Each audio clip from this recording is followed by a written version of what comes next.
آپ سماعت کر لیں، کسی کے اوپر الزام نہیں ہے، یہ حقیقت ہے۔ امام اعظم کا تو قول ہے لو لکس سنتان، امام اعظم کا تو قول ہے لو لکس سنتان اہلک النعمان، اگر یہاں اس نے امام اعظم ابو حنیفہ رحمۃ اللہ علیہ کے فرمان جو تھا آپ کا لولس سنتان لہلک النعمان، تو اس نے اس کو عربی گرامر کے لحاظ سے اتنا غلط پڑھ دیا کہ جس کی کوئی توجیہ ہو ہی نہیں سکتی، اور دعوے جو ہے بڑے کر رہے ہیں کہ ہم بڑے اہل علم ہیں اور ہمارے قائد بہت بڑے ہیں، تو جو کچھ قائد سے سیکھا ہے وہ تم آگے لوگوں کو بھی سکھا رہے ہو، اور پتہ نہیں تمہیں کیا چیز دے کر برگلایا گیا ہے، اور تم اس طریقے سے غلط عبارتیں پڑھ کے لوگوں کو گمراہ کر رہے ہو۔ 7ویں نمبر پہ دیکھیں، اور اس کے بعد آپ 8ویں نمبر پہ ان کی یہ عبارت کہ کما فی مجمع الانہر، کما فی مجمع الانہر، ان کی عبارت سنیں، کما فی مجمل نار کما فی مجمل الانہر، کما فی مجمع الانہر، ان کی عبارت سنیں۔ فی حرف جارہ ہے، بچہ جانتا ہے، طالب علم دین کے وارث جانتے ہیں کہ فی جارہ ہے، اس کے بعد آنے والا حرف مجرور ہوتا ہے، تو جس کو پتہ ہی نہ ہو کہ جار کیا ہوتی ہے، حرف جارہ کیا ہوتا ہے، وہ آج جلالی صاحب کے مقابلے میں آ کے بیٹھا ہے، اور پتہ نہیں اس نے کیا کچھ لیا ہوا ہے اور کیا مقصد ہے اس کا، وہ ہمیں تو بات سمجھ نہیں آ رہی کہ کم از کم اپنے پاس کوئی علمی شخصیت تھی، کوئی قابل شخصیت تھی جس کو 2 عربی کے لفظ تو صحیح پڑھنے آتے ہوتے، جس کو جار مجرور کا پتہ ہوتا، تو ایسے بندے کو لاتے تو ہم کہتے کہ واقعی انہوں نے کوئی کام کیا ہے۔ انہوں نے تو کوئی اتنا جو ہے جو پرلے درجے کا عربی عبارت سے ناواقف تھا اور پرلے درجے کا جاہل آدمی تھا، اس کو لا کر بٹھا دیا ہے اور جلالی صاحب سے اس کا جو ہے تقابل کر رہے ہیں۔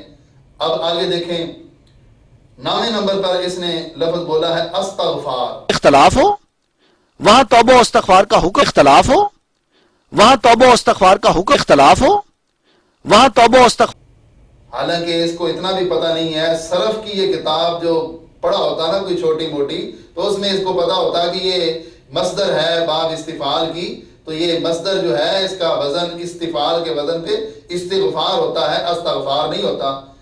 اتنی سری غلطی جو بچہ جس کو صحیح پڑھتا ہے تم اس کو غلط پڑھ رہے ہو۔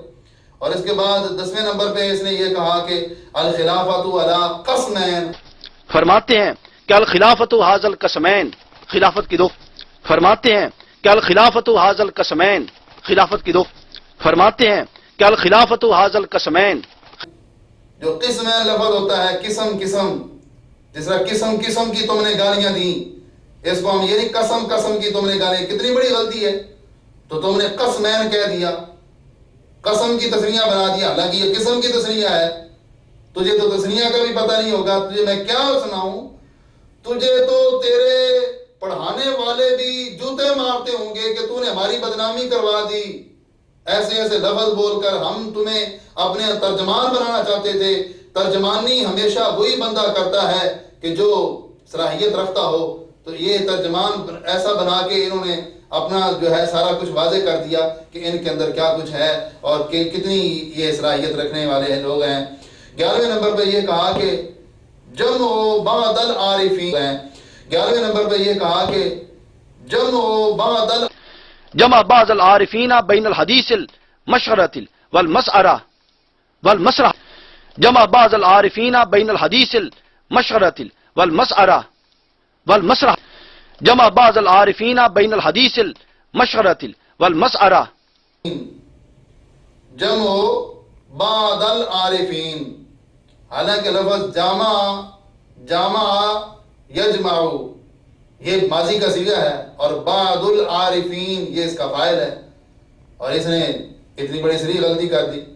اور لفظ جو ہے وہ 12ویں نمبر پہ اس نے یہ کہا کہ جو بزم خیش ہے اس کو اس نے بزم خویش، مسئلہ اجماعی ہے، اور اگر کوئی شخص بزم خویش متصور کرتا ہے کہ حضرت ابوبکر روحانی طور پر، مسئلہ اجماعی ہے، اور اگر کوئی شخص بزم خویش متصور کرتا ہے کہ حضرت ابوبکر روحانی طور پر، مسئلہ اجماعی ہے، اور اگر کوئی شخص بزم خویش متصور کرتا ہے کہ حضرت ابوبکر روحانی طور پر، مسئلہ اجماعی ہے، اور اگر کوئی شخص بزم خواہش متصور کرتا ہے کہ حضرت ابوبکر روحانی طور پر مسئلہ اجماعی ہے، اور اگر کوئی شخص بزم خواہش متصور کرتا ہے کہ حضرت ابوبکر روحانی طور بزم خواہش، جس کو اردو کا ایک لفظ نہیں پڑھنا آتا، وہ آج آ کر سکالر بن کے بیٹھا ہوا ہے اور بہت بڑا اپنے آپ کو مصنف ظاہر کرتا ہے کہ میں نے ایم اے بھی کیا ہوا ہے، میں نے جو ہے سیالوی صاحب کے پاس پڑھا بھی ہوا ہے، سیالوی صاحب کے پاس اگر پڑھا ہوتا تو کچھ نہ کچھ فیضان تیرا نظر آتا۔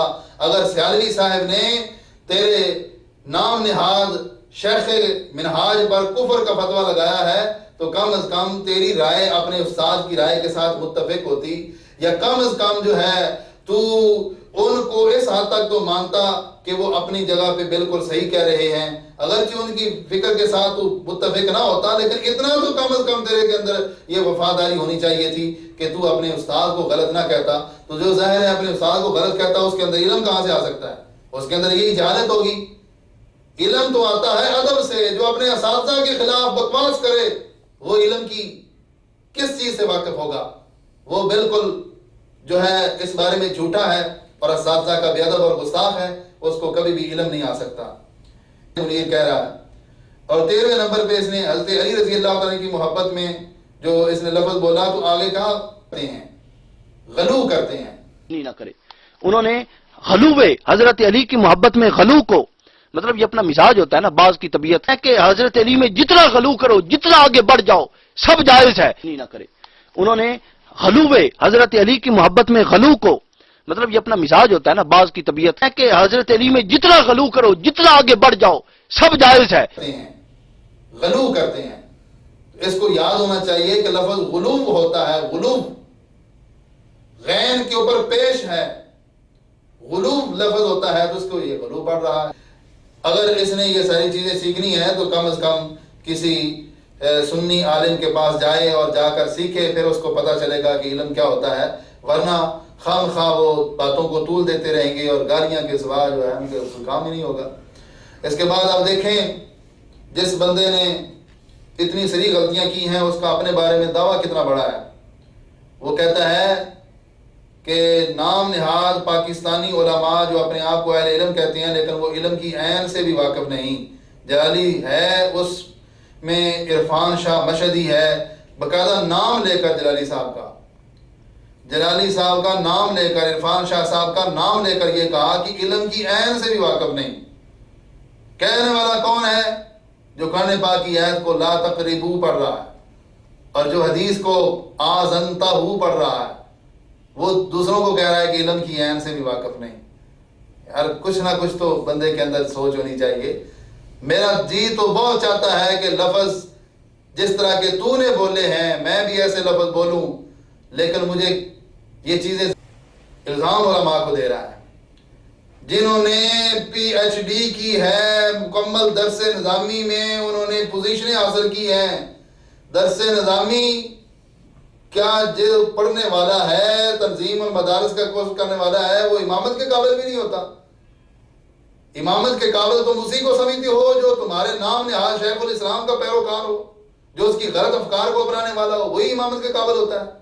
جس کی داڑھی پوری نہیں ہو سکتی، جس کی اپنی نماز ہی نہیں، ساری نمازوں کا بیڑا غرق کرتا ہے، اس کو تم امام سمجھتے ہو، اور جس کے سنت کے مطابق داڑھی بھی ہے، قائد صحیحہ ہیں اس کے، اور اعمال اور علم اور ساری چیزیں اللہ تبارک و تعالیٰ نے ان کو عطا فرمائی ہیں، ایسی شخصیت کے بارے میں تم کہتے ہو کہ وہ تو امام بننے کے بھی قابل نہیں ہے۔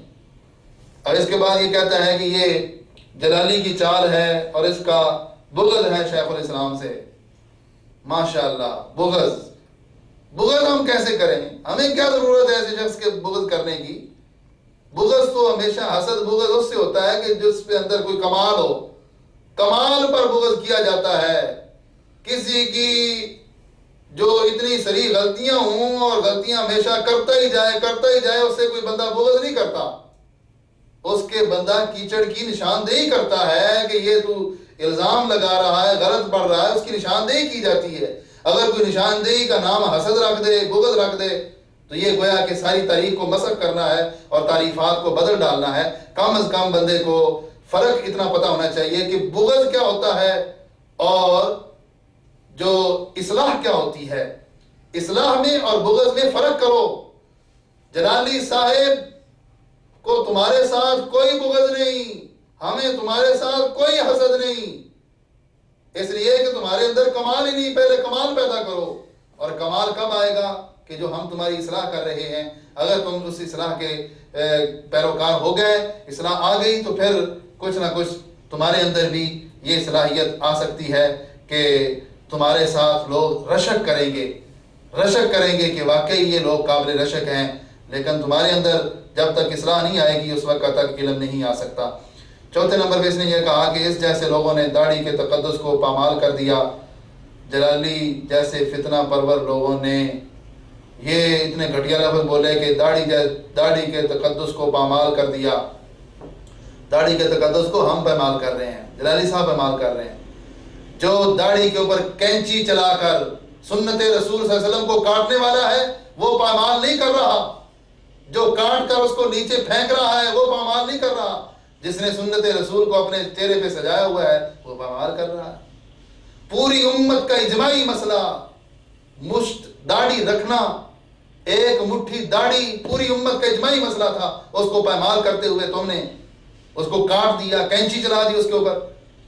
دھجیاں تو اس کی تم بکھیر رہے ہو اور الزام جو ہے وہ جلالی صاحب کو دے رہے ہو. اب دیکھو یہ اہل علم سارے جانتے ہیں کہ فتح القدیر ہے یا اس کے علاوہ باقی کتب جو ہے فقہ حنفی کی، ان میں یہ بات ساری واضح طور پہ موجود ہے کہ داڑھی جو ہے وہ ایک مٹھی تک رکھنا جو ہے وہ ضروری ہے. اور اللہ رحمۃ اللہ کا باقاعدہ ایک پورا رسالہ موجود ہے. الزام یہ دے رہے ہیں. اور آگے پتہ ہے سنیں آگے کیا کہتے ہیں کہ ہم سب کو جانتے ہیں کون کتنے پانی میں ہے، کس کی علمی سطح کیا ہے. نکلے صدف کی آنکھ سے موتی مرے ہوئے. ہم تو سمجھتے تھے کہ پتہ نہیں کوئی بڑی ہی قدآور شخصیت ہوگی جس کو انہوں نے علم پڑھایا ہوگا، علم بولے گا اس شخصیت سے.